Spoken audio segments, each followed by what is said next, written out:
کیا آپ اپنے بچوں کو جینیس بنانا چاہتے ہیں؟ اگر آپ اپنے بچوں کو جینیس بنانا چاہتے ہیں تو اس ویڈیو کو آخر تک ضرور دیکھیے، کیونکہ اس ویڈیو میں آپ کو ایک ایسے شخص کے بارے میں ایک ایسی کہانی بتانے لگا ہوں جس نے اپنے بچوں کی پیدائش سے پہلے اس بات کا دعویٰ کیا کہ اس کے تمام بچے جینیس ہوں گے، اور پھر ایسا ہی ہوا۔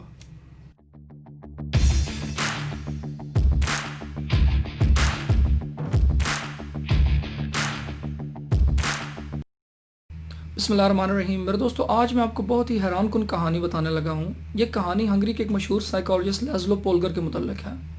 لیزلو پولگر نے 1960 میں ایک تھیوری پیش کی۔ اس نے کہا کہ any child can become a genius with proper training. So he decided his own kids to prove his theory. تو جس وقت اس نے یہ تھیوری پیش کی، اس وقت یہ شخص غیر شادی شدہ تھا، اور اس کا یہ خیال تھا کہ کسی بھی بچے کو جینیس بنایا جا سکتا ہے۔ تو اس نے یہ تھیوری کیوں پیش کی؟ ہوا کچھ یوں کہ اس نے 400 دنیا کے ذہین ترین لوگوں کی زندگیوں کا مطالعہ کیا، اور ان لوگوں کی زندگیوں کو، جس میں سقراط اور آئنسٹائن بھی شامل تھے، اور ان لوگوں کی زندگیوں کا مطالعہ کرنے کے بعد یہ اس نتیجے پر پہنچا کہ یہ جتنے بھی لوگ دنیا میں جینیس قرار دیے جاتے ہیں، ان لوگوں نے بچپن سے کسی بھی ایک شعبے کا انتخاب کیا، کسی بھی ایک سکل کو امپروو کرنا شروع کیا، اور اس میں اتنی پریکٹس کی کہ یہ اس سکل میں غیر معمولی ہو گئے۔ تو اس بیسس پر اس نے یہ تھیوری پیش کی کہ any child can become a genius with proper training۔ جب اس نے یہ تھیوری پیش کی تو اس وقت یہ غیر شادی شدہ تھا، اور اس نے اس تھیوری کو ثابت کرنے کے لیے شادی کرنے کا فیصلہ کیا، کیونکہ بچے ہوتے تو تھیوری ثابت کی جاتی۔ تو اس مقصد کے لیے یہ 1965 میں مختلف عورتوں سے ملا اور ان عورتوں کو اپنی تھیوری کے بارے میں بتایا، کیونکہ اسے بنیادی طور پر اس تھیوری کو ثابت کرنے کے لیے کمیٹڈ عورت درکار تھی۔ 1965 میں یہ کلارا نامی ایک خاتون سے ملا اور اس کو کنونس کرنے میں کامیاب ہو گیا۔ وہ بھی ایک اسکول ٹیچر تھی۔ تو ان دونوں نے شادی کر لی، اور 1969 میں کلارا پولگر نے ایک بچی کو جنم دیا جس کا نام انہوں نے سوزن پولگر رکھا۔ اب لیزلو پولگر سوزن پولگر کو شطرنج کی بین الاقوامی کھلاڑی بنانا چاہتا تھا۔ وہ یہ چاہتا تھا کہ یہ دنیا میں سب سے بہترین کھلاڑی بنے سوزن پولگر شطرنج کی، کیونکہ یہ خود بھی شطرنج کھیلنے کا شوق رکھتا تھا۔ تو اب اس کی آپ کو میں کمٹمنٹ کا لیول بتاتا ہوں کہ یہ شخص کتنا کمیٹڈ تھا۔ یہ شخص اتنا کمیٹڈ تھا کہ اس نے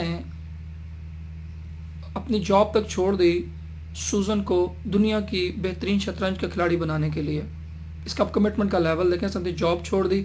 دوسری چیز جو اس نے کی وہ یہ کہ اس نے اپنے بچی کی ہوم سکولنگ کی۔ اس نے اپنے بچی کا سکول تک اس کو جانے نہیں دیا، کیونکہ اس کا یہ خیال تھا کہ سکول کے اندر تقریباً بچے کافی وقت ضائع کرتے ہیں، تو وہ یہ چاہتا تھا کہ 40 سے 50 گھنٹے جو ہیں وہ اس کی بچی شطرنج کھیلنے کی پریکٹس کرے ہر ہفتے میں۔ اور تیسری چیز جو اس نے یہ کی کہ اس نے اپنی بچی کے لیے گھر پر شطرنج کے جو بہترین کھلاڑی تھے ان کو ٹیوٹر رکھ لیا، یعنی کہ اسے ماحول پرووائڈ کیا۔ تو یہ 3 کام اس نے کیے، اور اس دوران اس کی بچی 1 سال گھنٹوں پریکٹس کرتی رہی شطرنج کی۔ 5 سال کی عمر میں جو سوزن پولگر تھی اس نے مقامی شطرنج کا ٹورنامنٹ جیت لیا۔ پھر اس کے کچھ عرصے بعد اس نے اپنے سے بڑے ایڈلٹ جو لوگ تھے ان کو بھی شکست دی۔ سب کوئی حیران تھا سوزن کی کامیابی کے اوپر، اور اس کو اس بچی کا حیران کن ٹیلنٹ قرار دے رہا تھا۔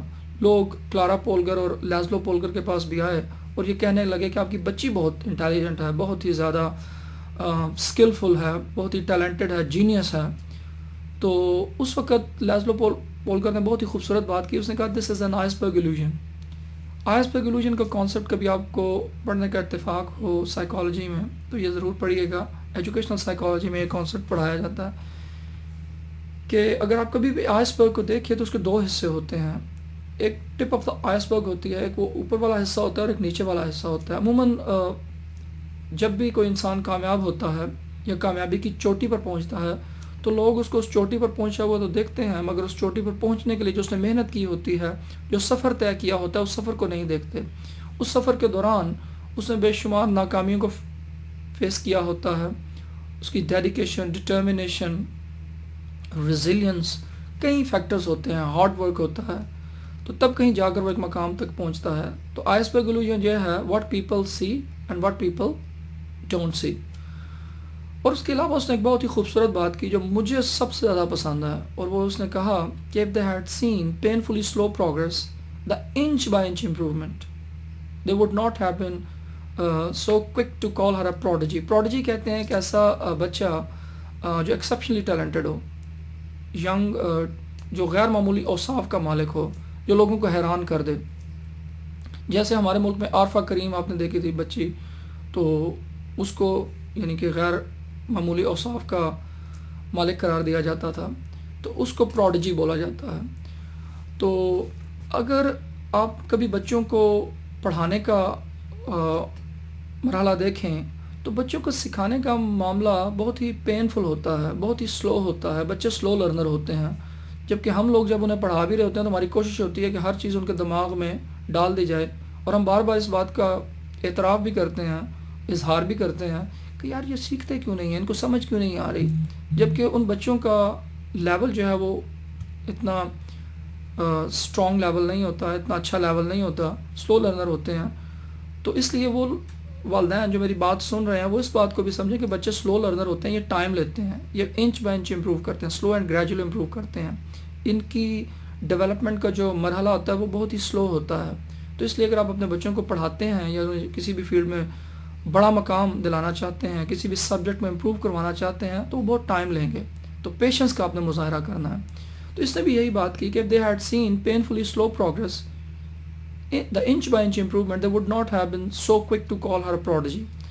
تو اسی طرح یہ جو آگے چلتے ہیں، اس کہانی کو لے کر آگے چلتے ہیں، تو سوزن پولگر نے 15 سال کی عمر میں بین الاقوامی شطرنج کا مقابلہ جیتا، اور ایک وقت میں یہ شطرنج کی بین الاقوامی کھلاڑی بھی بنی. چھوٹی سی عمر میں، اتنی زیادہ اس کی عمر نہیں تھی، I think 21 years of age میں یہ دنیا کی عالمی کھلاڑی بنی. اس کے بعد اس کی 2 اور بیٹیاں تھیں، صوفیہ پولگر اور جوڈی پولگر. صوفیہ پولگر نے بھی عالمی شطرنج کا مقابلہ جیتا، اور جو جوڈی پولگر ہے اس کی جو سب سے چھوٹی بیٹی تھی، چونکہ اس نے اپنی بڑی 2 بہنوں کو شطرنج کھیلتے ہوئے دیکھا تھا، تو وہ ان سب میں سب سے زیادہ ٹیلنٹڈ ثابت ہوئی، سب سے زیادہ بہترین. اس وقت اگر آپ کبھی گوگل پر جائیں اور لکھیں کہ دنیا کی آل ٹائم بیسٹ پلیئر شطرنج کی کون ہے، تو شطرنج کی ہسٹری کی بہترین پلیئر جو ہے وہ جوڈی پولگر ہے، جو اس کی لازلو پولگر کی سب سے چھوٹی بیٹی ہے. تو آپ اس سے اندازہ لگا لیجئے کہ اس شخص نے تھیری دی کہ کسی بچے کو جینیس بنایا جا سکتا ہے، اور اس نے پھر بنایا بھی، ثابت بھی کیا، اس نے وہ ماحول پرووائڈ کیا. یہ کہانی آپ کو بتانے کا مقصد یہ ہے کہ اس سے جو میں نے سبق لیے، جو لیسنز لیے، میں وہ اب آپ کو بتاتا ہوں، تاکہ ان لیسنز کو آپ بھی سمجھ سکیں، سن سکیں، اور ان پر عمل کر کے اپنے بچوں کو جینیس بنا سکیں. یہ لیسنز اس لیے بھی اہم ہیں کیونکہ اس لیسنز پر آپ عمل کر کے اپنے بچوں کو بھی جینیس بنا سکتے ہیں. مگر سب سے پہلی چیز جو میں نے سیکھی اس کہانی سے وہ یہ کہ آپ کا کمٹمنٹ کا لیول بہت سٹرونگ ہونا چاہیے. کمٹمنٹ کا اتنا سٹرونگ لیول ہونا چاہیے جتنا وہ ایک سلمان خان کی فلم میں کہتا ہے نا کہ جب میں کمٹمنٹ کر لوں تو اپنی بھی نہیں سنتا. تقریباً ایسی کمٹمنٹ آپ کی ہونی چاہیے.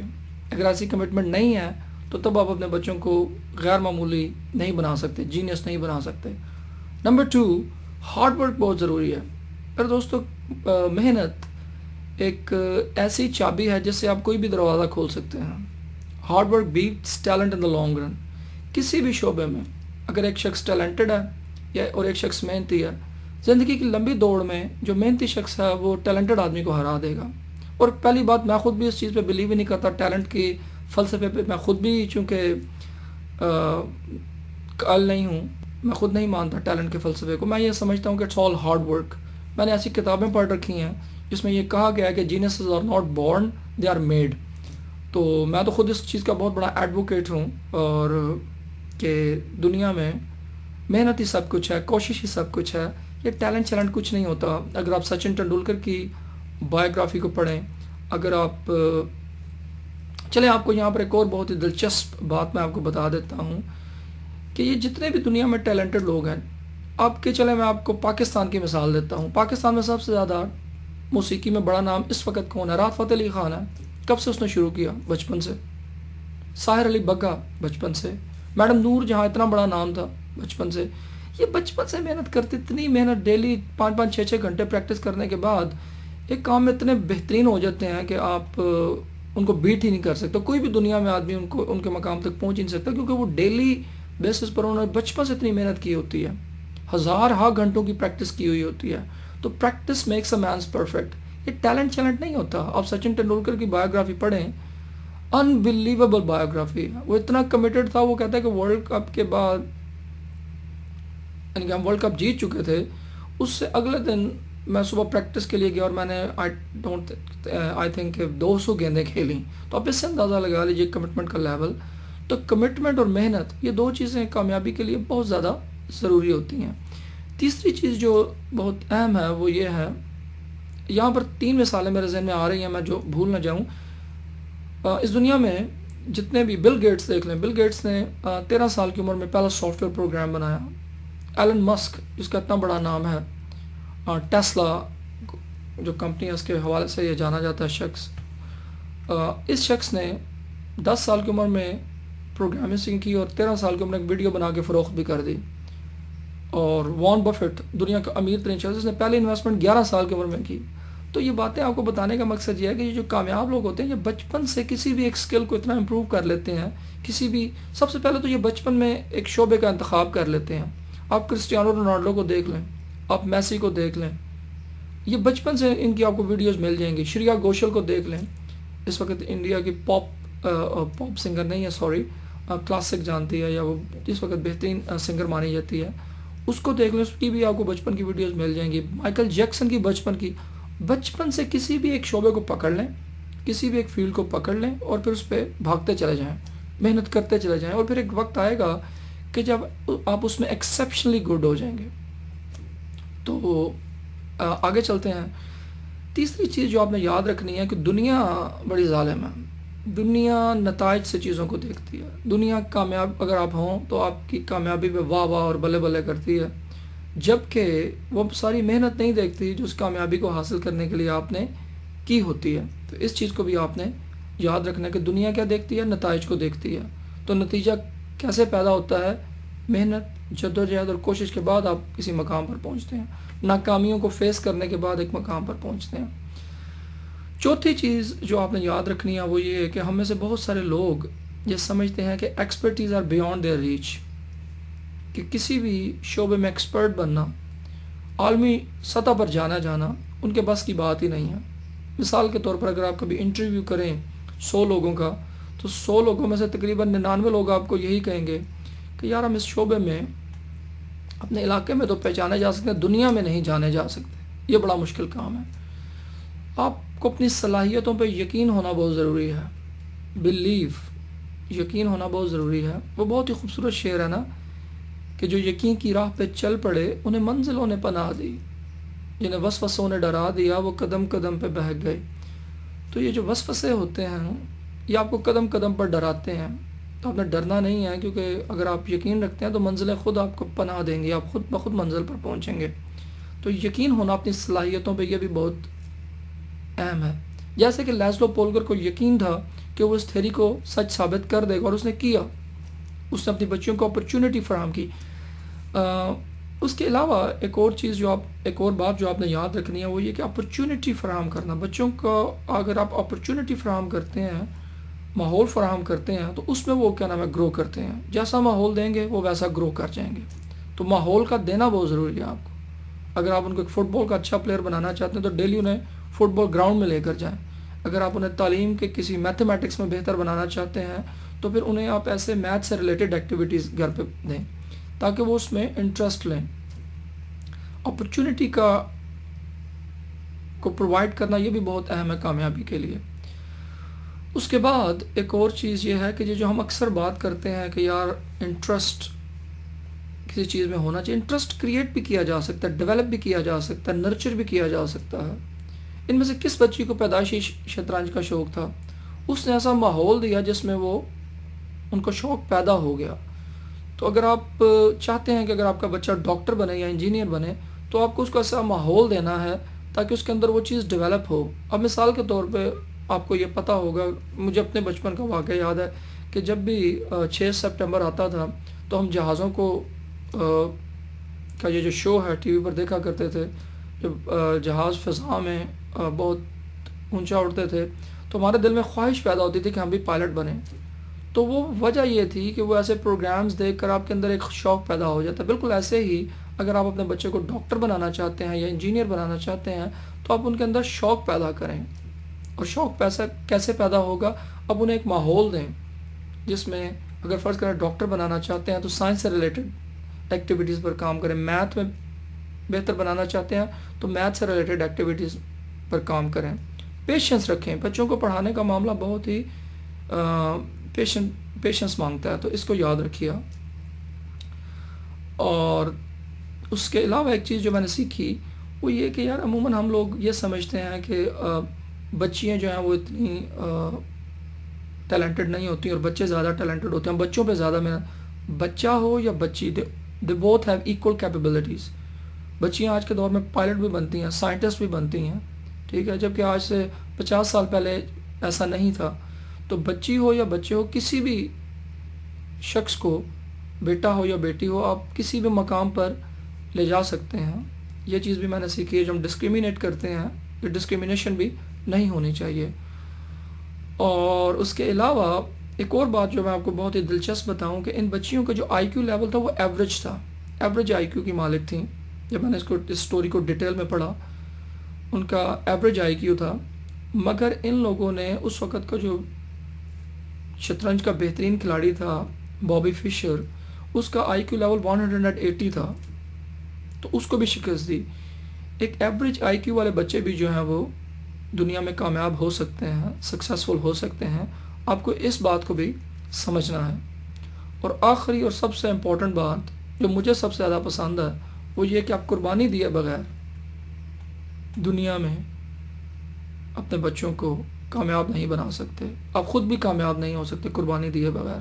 اب قربانی کس چیز کی؟ اپنے وقت کی، اپنے سکھ چین کی، اپنے آرام کی، اپنے وقت کی. تو یہ جب آپ قربانی دیں گے تو تبھی آپ کا بچہ سکسیسفل ہوگا. آپ کا دل کر رہا ہوگا، امیڈیٹ ڈیزائرز ہوتی ہیں، یار میں یہ ٹی وی دیکھ لوں، میں یہ کر لوں، وہ ان چیزوں کو آپ کو سیکریفائز کرنا پڑے گا. قربانی دیے بغیر آپ کوئی بھی بڑا کام نہیں کر سکتے، کوئی بھی بڑی اچیومنٹ نہیں کر سکتے. تو آپ کو قربانی دینی پڑے گی. تو یہ وہ باتیں تھیں جو میں نے 8-10 ایسی باتیں تھیں جو اس کہانی سے سیکھیں. اور آپ کو بھی یہ باتیں بتانے کا مقصد یہ ہے کہ آپ بھی اس کہانی سے یہ سیکھیں اور اس کو امپلیمنٹ کریں. بنیادی طور پر جب آپ اسے امپلیمنٹ کریں گے تو تب آپ اس کے رزلٹس دیکھیں گے. امید کرتا ہوں کہ آپ کو یہ ویڈیو پسند آئی ہوگی. اگر آپ کو یہ ویڈیو پسند آئی ہے تو اپنے دوستوں کے ساتھ بھی شیئر کریں تاکہ وہ بھی اس ویڈیو سے زیادہ فائدہ اٹھا سکیں. شکریہ.